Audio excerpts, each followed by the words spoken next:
Welcome to Yeukai Business Show, UK's premier business show where we feature business thought leaders, high achievers, and industry experts. Today's episode is brought to you by World Outsourcing Solutions Limited, a company that specializes in helping executive business owners with virtual assistant services and business growth systems. Here's your host, Yeukai Ketchidori.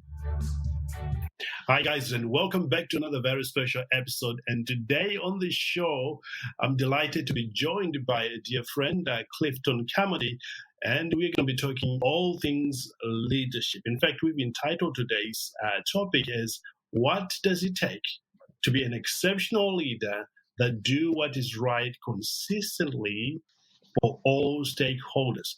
The critical skills." Clifton, thank you so much for joining us here on the show. Thank you very much, Yeukai. Thanks for having me. I appreciate it. You know, I was so delighted when my assistant said, we've got Clifton here who talks about leadership because we are focusing on leadership. And when I was reading through your profile and what you've done over the years, and I thought our audience here are going to love what you have to say. And from our just previous catch-up here, I love everything that you are going to be representing. And if you're joining us, you're going to be liking what you're going to hear. Now, for those, Clifton, who are yet to come across your work, please give us a snapshot of who you are and what got you into the industry. Okay, thank you. I run a small boutique firm just with a few people on coaching and conscious leadership. We work with high potentials and mid to senior organizational leaders who might be having troubles, or they want to take their business to the next level. We work by helping them become more purposeful, authentic, with clarity. And we really want to be on the forefront of conscious leadership in the workplace and socially conscious business. I got into it. I've been in a couple of decades. I've been working as an executive in the hospitality restaurant industry, and I was known for really lowering turnover, meeting KPIs, higher ROIs, increasing sales. And I think it really comes down to, and it's something I learned in the hospitality restaurant industry, it comes down to people. Everything is people. Yes. And a lot of times it's a lot easier to manage processes than it is to manage people. People are complicated. So that's that. I've been meditating, and I'm actually a meditation instructor. But I've been meditating for over 20 years, and I've found that in my coaching originally, I realized that sometimes people are really good. Everybody is good. People they want to do good, but they don't always see the possibilities of what they can do. They don't always see the win-win of what can be done. So that's what I do. I try to shine light on that. I try and shine a light on it and give them a few tools. Amazing. I love what you mentioned there about conscious leadership. I think this is exactly what the world needs right now. Not domineering leadership or manipulated leadership, but one that is conscious, where you lead on purpose, taking a whole lot of people with you, living a balanced life. Now, I know before you got into this, you were working in the hospitality industry, which was very, very stressful. And you've got an interesting story about that. Can you share with us? Interesting and embarrassing. So I was, there's a lot of work, and everybody knows the hours the restaurateur puts into their work. And at the time it was about 25 years ago. And I was working, I made stuff happen. For the first time in my life, I had a couple of migraine headaches. I was working 70 hours a week. And it really came to a head one moment where my now ex-wife had invited me to dinner, and I was working in the home office, and I came and I realized I was waiting, and I must have waited a whole 2 minutes. And I was just like beyond myself. And I thought that gave me the right to take my hand and kind of slam it on the table like, where's my dinner? And it was ridiculous. And I had a 7-year-old girl and a 18-month-old daughter. And the little girl looked to her big sister like, this happened. And the big sister started crying. The little sister started crying. And my wife, through the pass-through window, put her hand on her hip, tilted her head and shook her head and just gave me that, aren't you a big man look?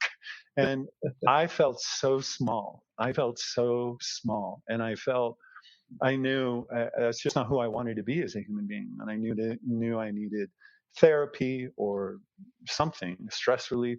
And I picked up meditation at that time, and it really led me on to a lot of different things in my life. It was really helpful.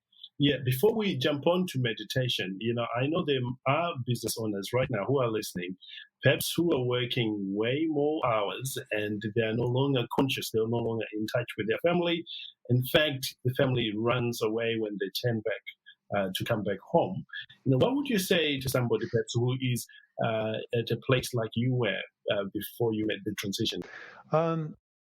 First off, there's possibilities, and we don't think that when we're in the trenches of work and we think we need to make sure we make the next sale, we need to make sure the next event runs perfectly, we've got to, the next month, the next board meeting, there's going to be reasons constantly to avoid the important things in our life.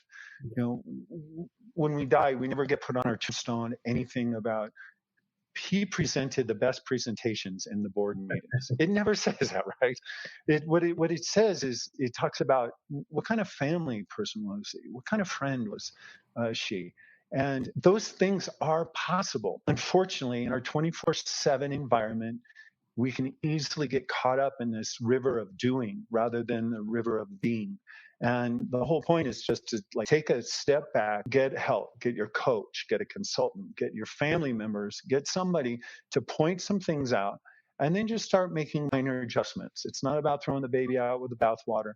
It's about just seeing where in your life you can make adjustments to be a more holistic person, someone of integrity. Yes. Well, for you, you found your way out of that crazy life. I call it crazy because it was crazy for me before I discovered that once you focus on being, the doing takes care of it and it becomes much easier. For you, it was meditation. Tell us about that transition, how you got into meditation and what it has actually done for you before we jump on to talk about leadership. Okay. First off, I remember after my first week or two of meditation, I experienced immediate results. I was actually, before I was in business, I played rugby for all over the United States and Canada. And I got tryout with the United States Eagles. I was great. And I always said, if I had been meditating, I would have made the national team, right? So that's how powerful it was in my life. I just started, I got a book, got a teacher. I ended up working with, I actually started meditating at the Dalai Lama's brother.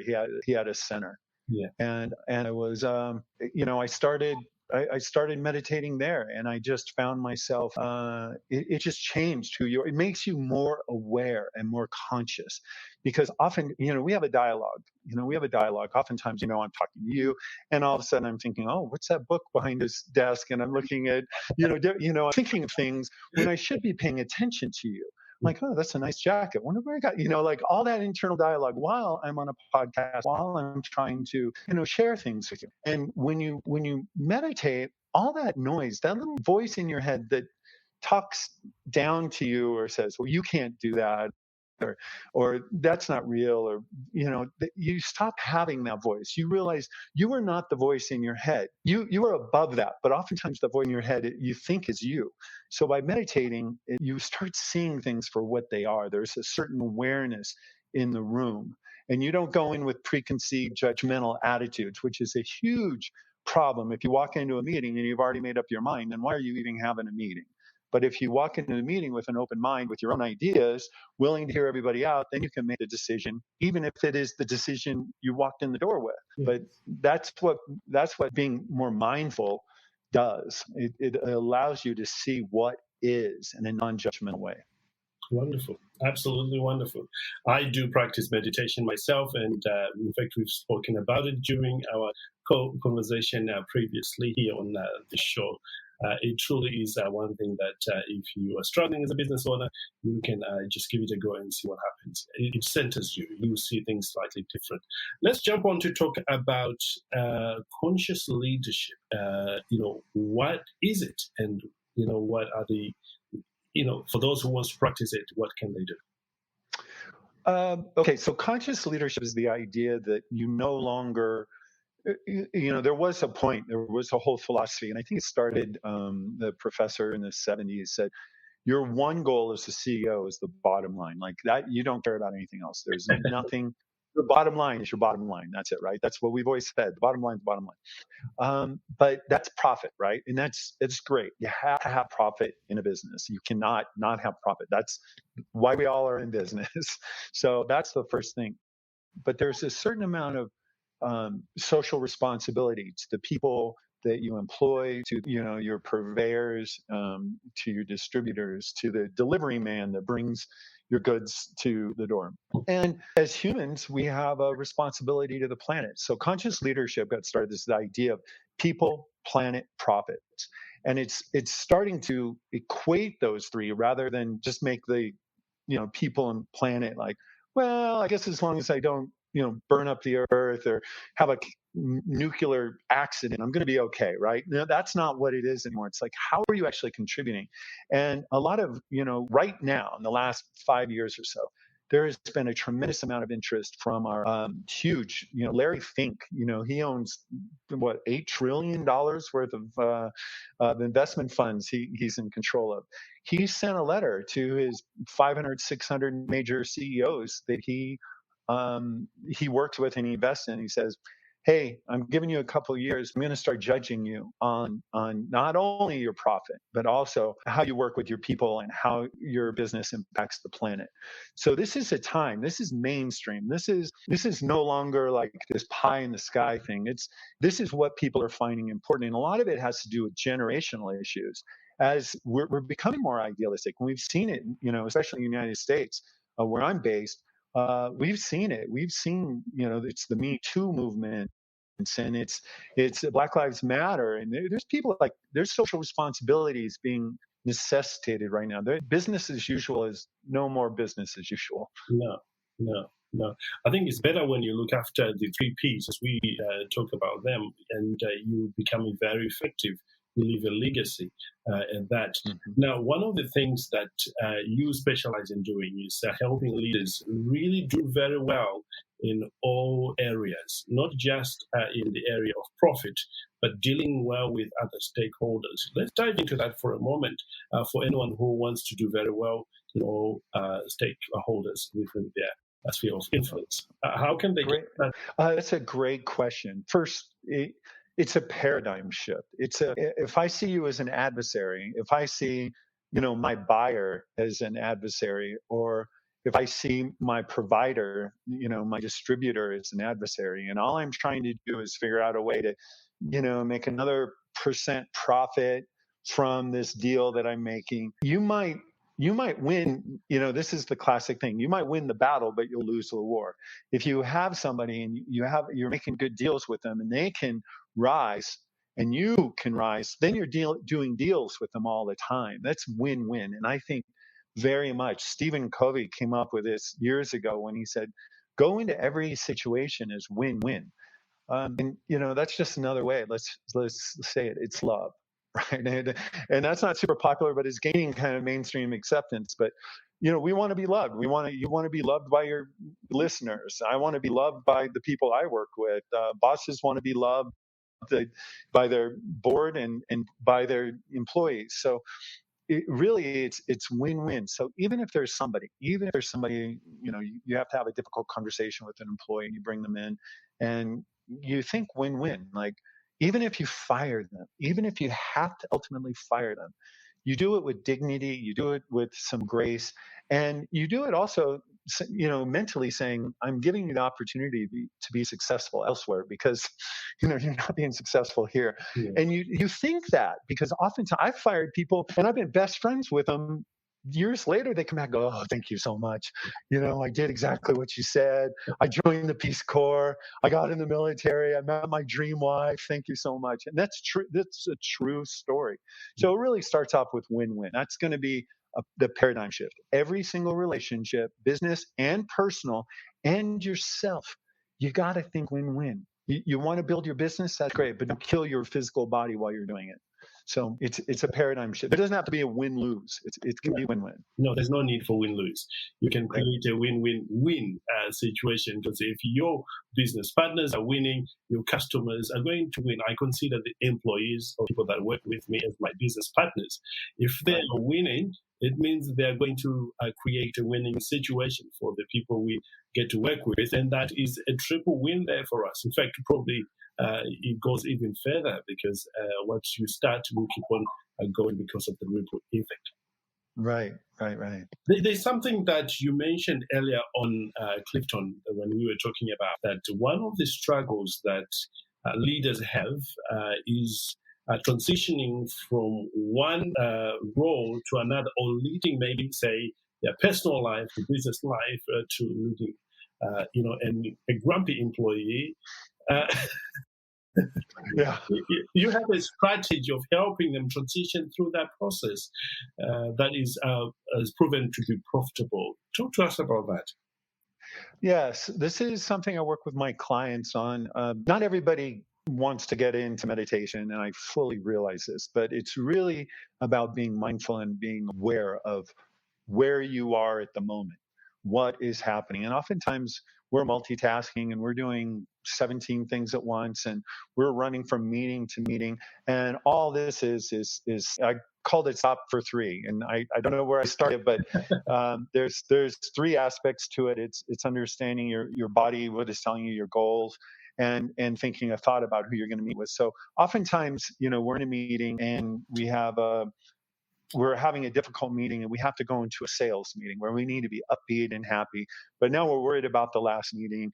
And it's a way like hitting the clutch on your car, right? Like you've got to transition between gears. Yes. And so it takes about 3 minutes. You stop for 3 deep breaths before you leave your desk. Just close your eyes, 3 deep breaths, and then check in. What's your body telling you first? What's it telling you? Are you anxious? Is your heart beating? Are your hands shaking? Have you drank too much coffee?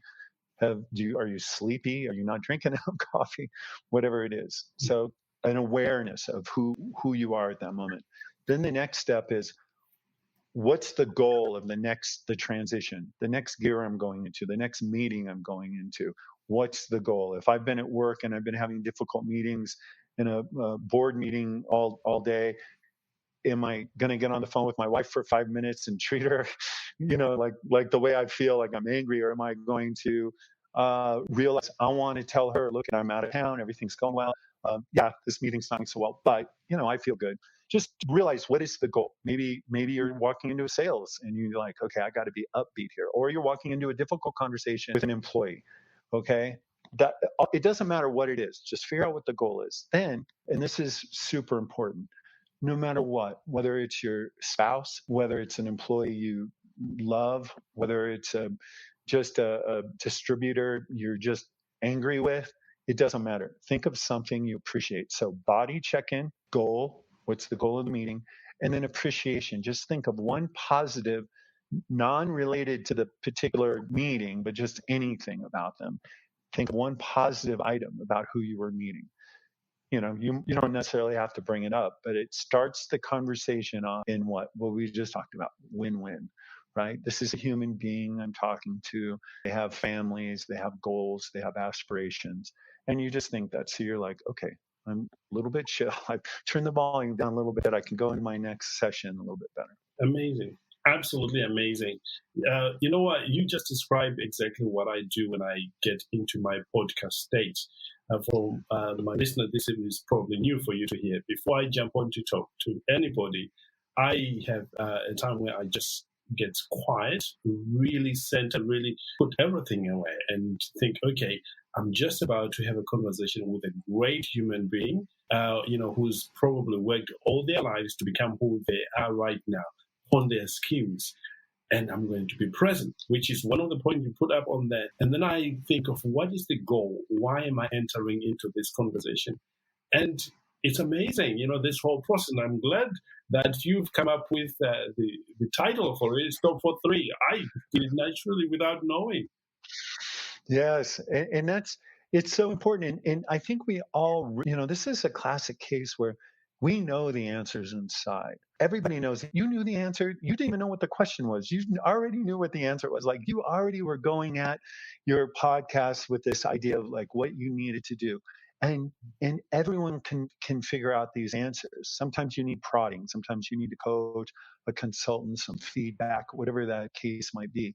But we've got to value that, and the others have their answers too. So a lot of times when you're working with other people, prompting them and getting them to come up with the answers. So I'm glad to hear you do that. That's wonderful. Amazing. Absolutely. Well, I didn't know what you do, but just listening to you, I thought, yeah, that's exactly what I do, when I come to do my recording. But let's talk about somebody perhaps who, wants to do this, but don't seem to, probably they know that they should be doing it, but they just cannot get going with it. What advice can you give them? One, it's just finding somebody. A lot of times you don't know what you don't know. Right? There's things out there. We live in a very VUCA world, very volatile, uncertain, chaotic world. And what we need to do is we're always on point. I heard one of your guests, they explained beautifully how, the brain functions and how oftentimes this certain stimulus will put us into the fight or freeze mode. Yes. And we've got to understand like what's happening around us. So if it's slowing down. One, if you meditate, right? That's an easy one. Two, if you just want to do something like the Stop for Three exercise throughout your day at different times, is kind of refocus and remember who you are and what you're doing. And then, the ultimate thing would be, hire me, hire somebody like me, hire somebody to work with to give you these ideas and cues and really kind of drill down and find out where the resistance is. Yeah. So you hire a coach or even start meditation on your own, go to a meditation instructor. These are powerful tools. And so many, just like you said, you did it all by yourself. So many of our CEOs right now know the value of meditation and mindfulness in the workplace. So this is key right now. This is key to the success and the future success, especially with the new generations coming on, because they want to work with a place with a purpose. And purpose is very important. And if you're just working on whatever's in front of you and you're not remembering your purpose, you're not going to be successful. Yes, absolutely amazing. Well, Clifton, we are coming toward the end of our time here together, and I know there will be people who want to learn more from you. Where can they find you?